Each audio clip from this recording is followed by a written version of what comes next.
Washington, D.C., April 2011. The FBI releases thousands of files as part of its online FBI vault. One particular file draws the attention of the media and independent researchers. The memo, dated March 22, 1950, is a briefing to FBI Director J. Edgar Hoover regarding informant information about 3 flying saucers that were recovered in New Mexico. Investigators immediately connect the memo to the infamous Roswell incident, a purported UFO crash that many people believe was covered up by the military in 1947. But this document is just the latest in a series of government files that have been released in recent years, suggesting there may be more to the Roswell crash than the public was told. As an investigative reporter, I think what I am amazed by is how many leaked documents from the 1940s have actually come out into the world and lay out details about what really happened at Roswell. On July 4th, a rancher named Mac Brazel finds all kinds of strange silver debris. He knows he doesn't understand what he's walking through. He decides to go into Roswell and tell the sheriff, something has crashed on my ranch. Intel coming out of Roswell Army Airfield get assigned to go to the debris field. And these men are told that they are to pick up every single thing that is in the debris field on the Mac Brazel Ranch. Everything is to be picked up. The headline on the front page of the Roswell Daily Record reports that the military had retrieved a flying saucer. But the following day, the official story is suddenly changed to suggest it was nothing more than a failed weather balloon. Roswell was the home of the 509th Bomb Group. This was the only atomic bomb-capable squadron anywhere in the world. These people were the best of the best. The idea that intelligence personnel at this base would mistake a weather balloon for something exotic is preposterous. So that, arguably, is the start of the UFO cover-up. Weather balloon, swamp gas, meteorite, it doesn't matter. It's always something else but a UFO. The Roswell crash was covered up. The fact that they retracted the story of having captured a flying saucer, in my opinion, it was quick PR damage control. World was told, nope, just a weather balloon. And for more than 30 years, that's where it was left, until witnesses started to surface, saying, no, it was actually an extraterrestrial craft. And people saw alien bodies. In July of 1947, an unidentified flying object crashed to Earth in the desert just outside Roswell, New Mexico. It is today the most famous UFO event on record, in part because it was the Army itself that reported the craft as a flying disc. July 8th and 9th, the newspaper headlines: Army captures flying disc outside of Roswell. How did the newspaper get that story? Walter Haut.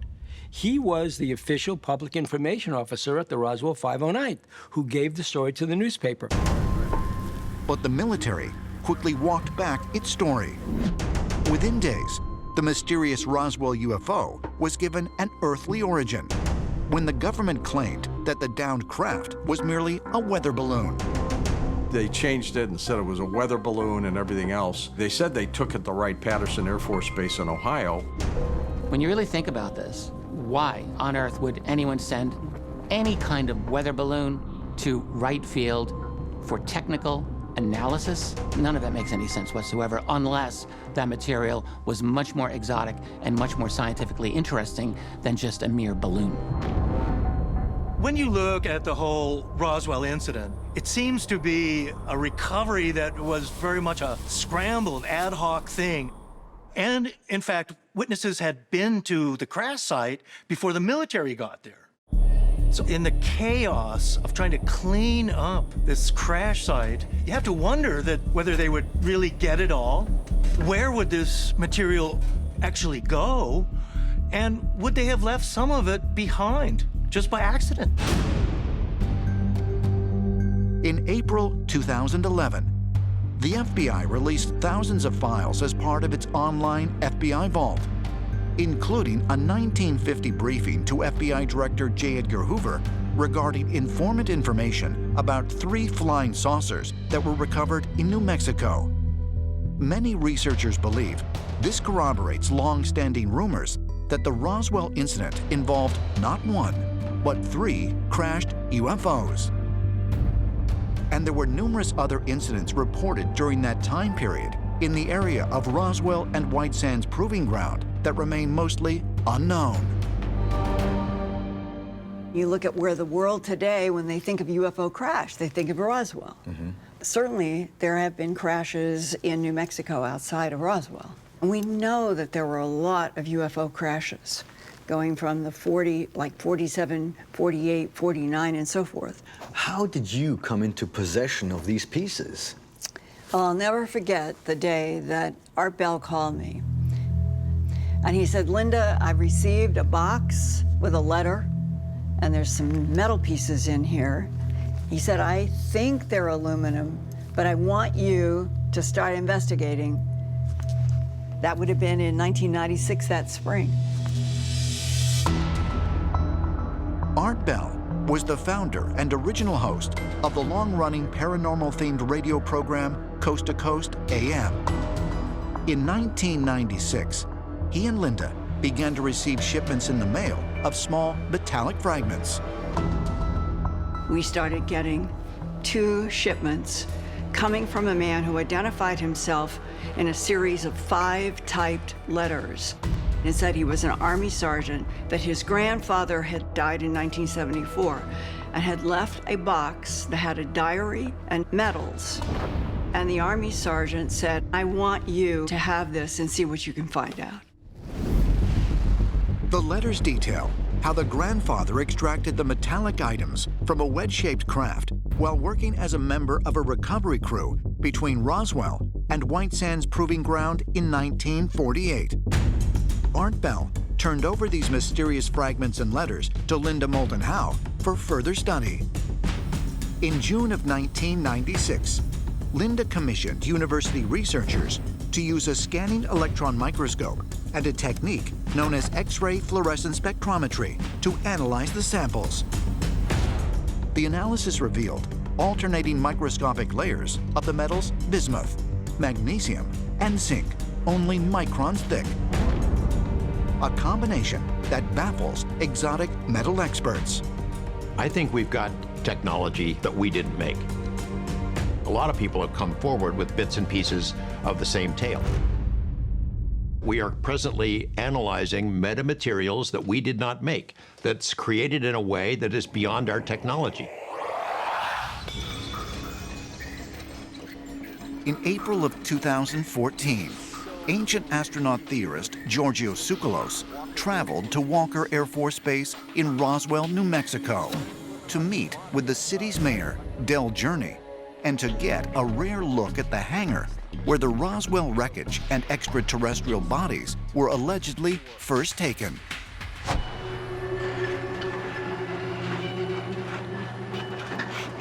Wow.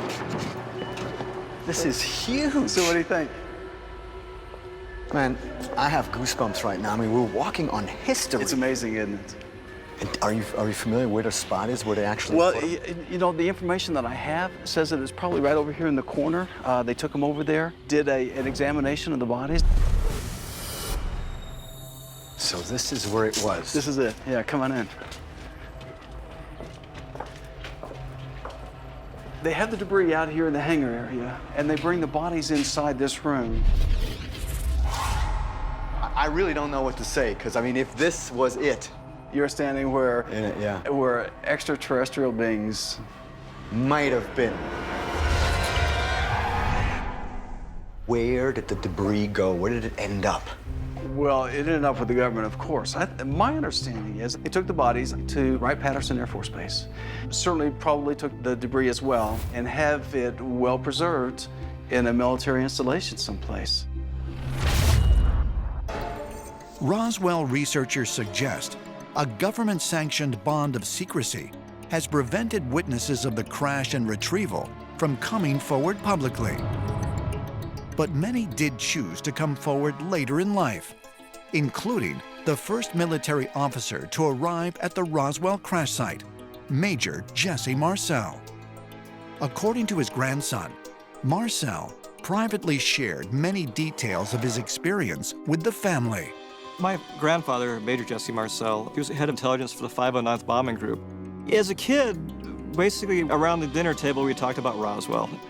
And through conversations, we learned that my grandfather was the lead investigator into what has become known as the Roswell incident. And when he was looking at debris, he couldn't make heads or tails or any sense out of what he was looking at. He had gathered some of the debris and decided to take it home with him. He kind of came to this idea that he said, you know, whatever this stuff is, it's very significant. It's going to change humanity. And I want my family to be part of it. This is very important.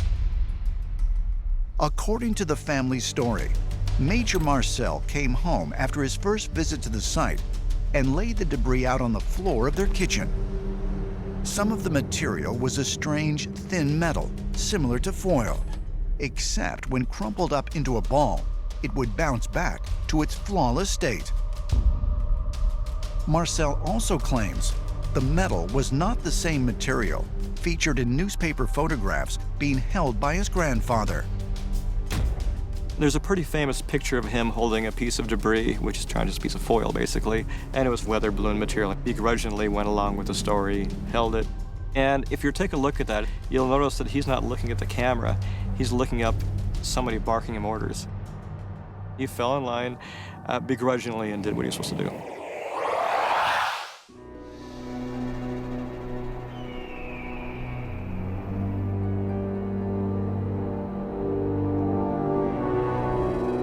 Chaco Canyon, New Mexico. In a remote desert region, 150 miles northwest of Albuquerque, lie the mysterious ruins of an ancient Pueblo people. Called the Anasazi, they thrived from 900 to 1100 AD.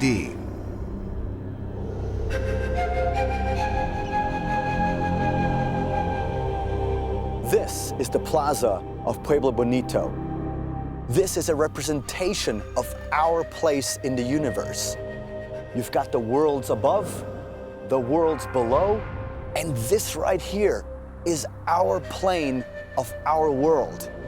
This is the exact place where time and space began for the ancestral Pueblans who inhabited this place hundreds and hundreds of years ago.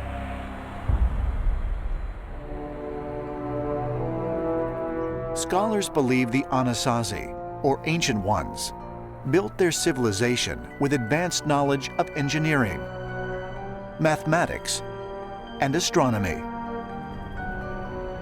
Somehow, some way, they built a city that is perfectly circular, that goes out in perfectly straight lines, that the structures of the city themselves actually predict the 5,200-year cycle of the moon and cycles of the sun, all in the geometry, all in the stone, if you will. These are very elaborate constructions which required engineering skills beyond what the local folks had.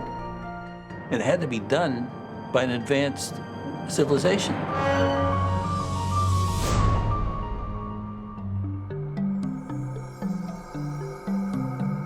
The Anasazi built Chaco Canyon, and they built it as part of a promise of a way of living, that they were to uphold the wishes of the Creator. And so Chaco Canyon is the delivery of the teachings. The teachings came from the Star People.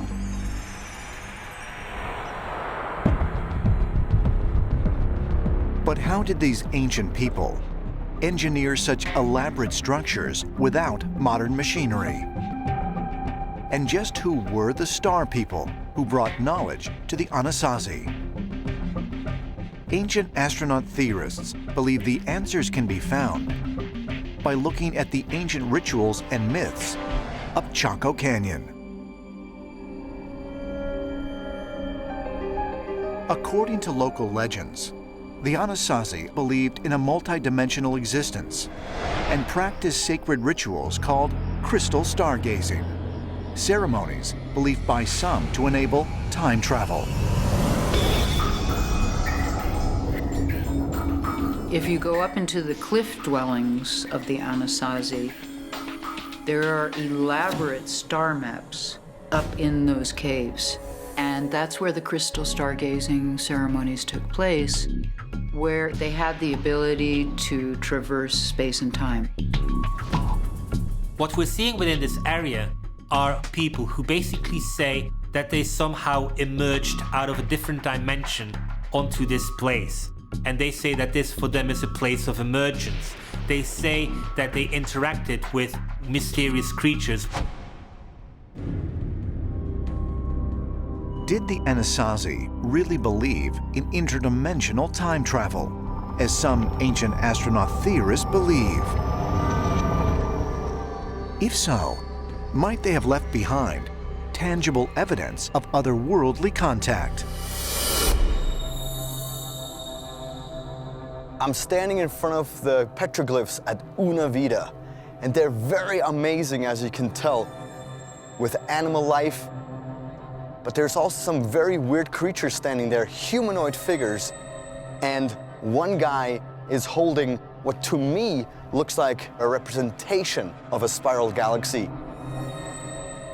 Native Americans were very aware of our place in the universe, that we were part of a giant spiral galaxy. The spiral symbol, the one that you see on the walls, is a connection between the Anasazi and the extraterrestrials. They had contact, and they either came with them or they either left with them. We just don't know, but it's a bridge that existed between the Anasazi and the star people.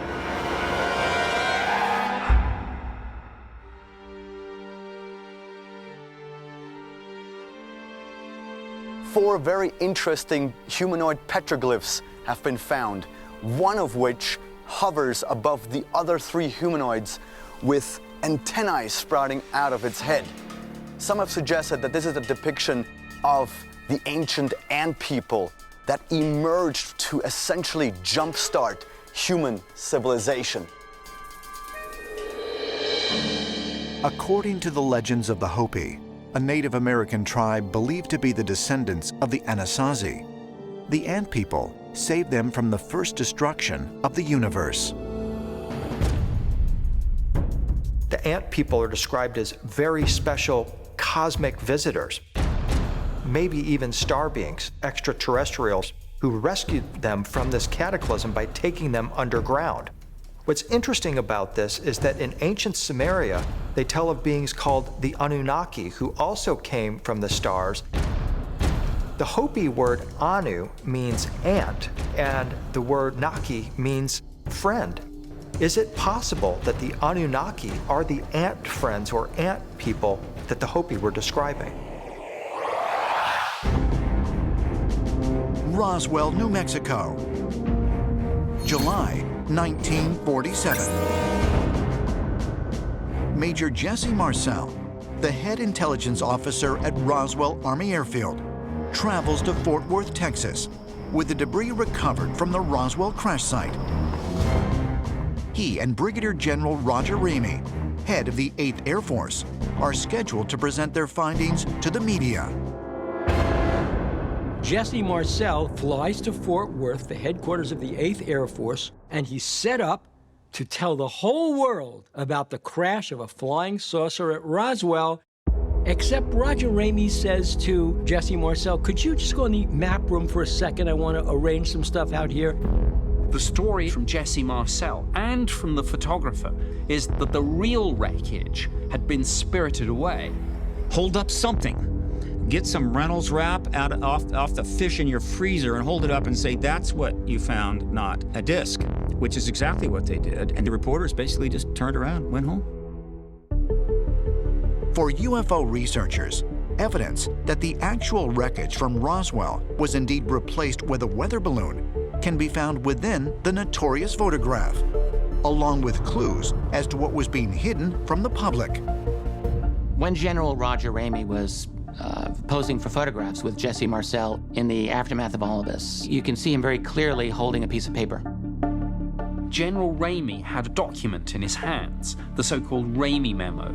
Modern forensic document analysis and photographic enhancement has enabled some researchers to zoom in on this and to clarify at least some portions of the text. What it tells us is astounding.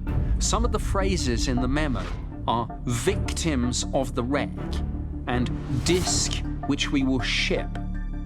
So clearly, if the official story is true, well, this makes no sense.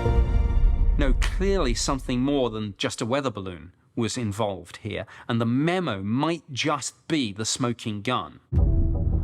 As far as Roswell researchers are concerned, the memo points to a cover-up, with the downed UFO and its extraterrestrial crew being shipped from the base and locked away from the public eye. But if true, might there be fragments of evidence from the crash that were small enough to slip through the cracks? The question is always, well, where is the evidence? Where is the evidence? Well, if the evidence has not yet been uncovered or dug out of the ground, that does not mean the evidence is not there. Central New Mexico, October 19th, 2019. Investigative journalist Linda Moulton Howe has invited ancient astronaut theorist Giorgio Tsoukalos to join her on a trip to a spot in the desert just outside Roswell, very near what is known as the skip site. According to eyewitnesses, one of the 3 UFOs seen in the sky in July 1947 first crashed to Earth near this location, then was propelled back into the air, skipping like a stone in a pond before finally coming to rest.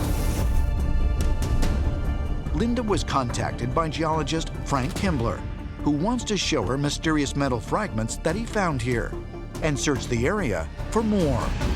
Linda, this is so exciting. I have not been here in a couple of years, so I'm really looking forward to meeting Frank. Yeah, well, I'm glad that we've got a geologist who's helping, because the geologist looks at land and says if there is debris, there's going to be some kind of a drift with the land. And just from what I know, he has studied some areas meticulously. Right. Giorgio and Linda arrive at the skip site and meet Frank Kimbler, a local geologist and professor of earth science. How are Nice you? to meet you. Good How to are see you? you. All right. Frank, Linda, it is- finally. Yes, you and I have been chasing these artifacts. Chasing the from metals, UFOs for looking for so the many looking for years. parts. Yes. Professor Kimbler has spent nearly a decade searching areas beneath the purported trajectory of the Roswell craft with infrared technology and metal detectors. When an object crashes, they're going to scatter a variety of materials around. Knobs, control devices, plastic, wires, whatever. If it's coming apart, it's going to leave those pieces behind. And those are the kinds of pieces that I want to find and have found some of. Since 2011, Professor Kimbler has uncovered more than a dozen metal fragments that he has subjected to scientific testing and found to be highly unique. That's what we want to go out there and see where Yeah, I you've been can't getting wait. this. Frank. Yeah. What's inside the case? Oh, this is the magic right here. This is some of the material that I have found out here using a metal detector.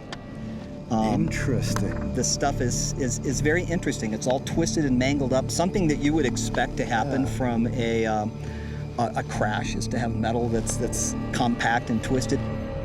When Professor Kimbler laid out his box of his pieces of metal, the first thing that struck me is these were tiny, tiny, tiny fragments. Could they possibly be from wreckage?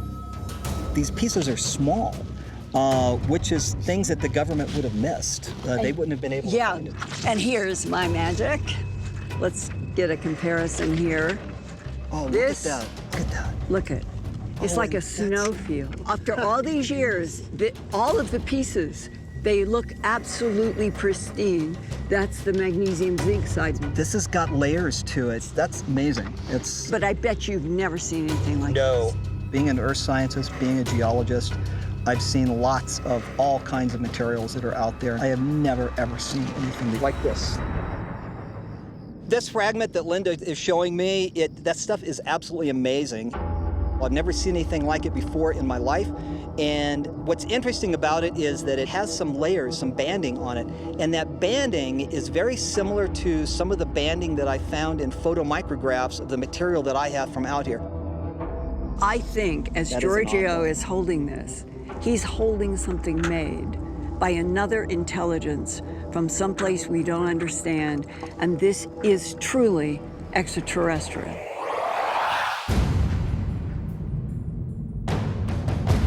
Alamogordo, New Mexico. White Sands Proving Ground, July 16th, 1945. Early in the morning, a number of U.S. military officers and scientists gather to watch a powerful new weapon being tested. Some believe the device will be a complete failure. Others think it might destroy the entire state of New Mexico. As a precaution, viewing stations are placed from 10 to 20 miles away from the test site. At precisely 5:29 and 45 seconds, the first atomic bomb is detonated. 3, 2, 1, fire!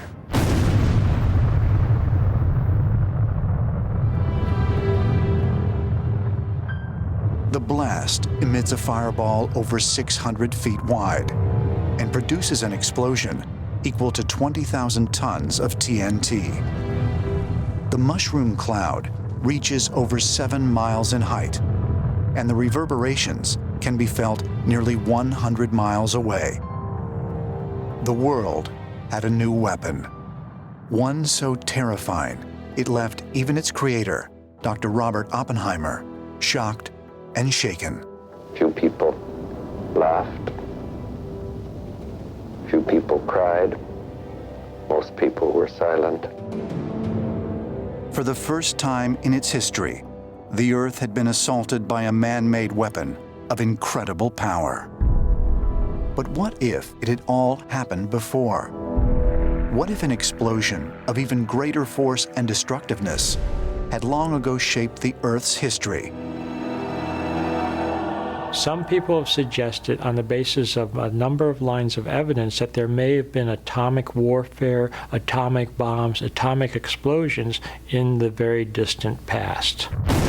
Atomic warfare among ancient civilizations may sound like something out of a science fiction novel, but descriptions of similar deadly occurrences can be found in the very same text Dr. Oppenheimer quoted after the New Mexico atomic test. I remembered the line from the Hindu scripture, the Bhagavad Gita. Now I am become death, the destroyer of worlds.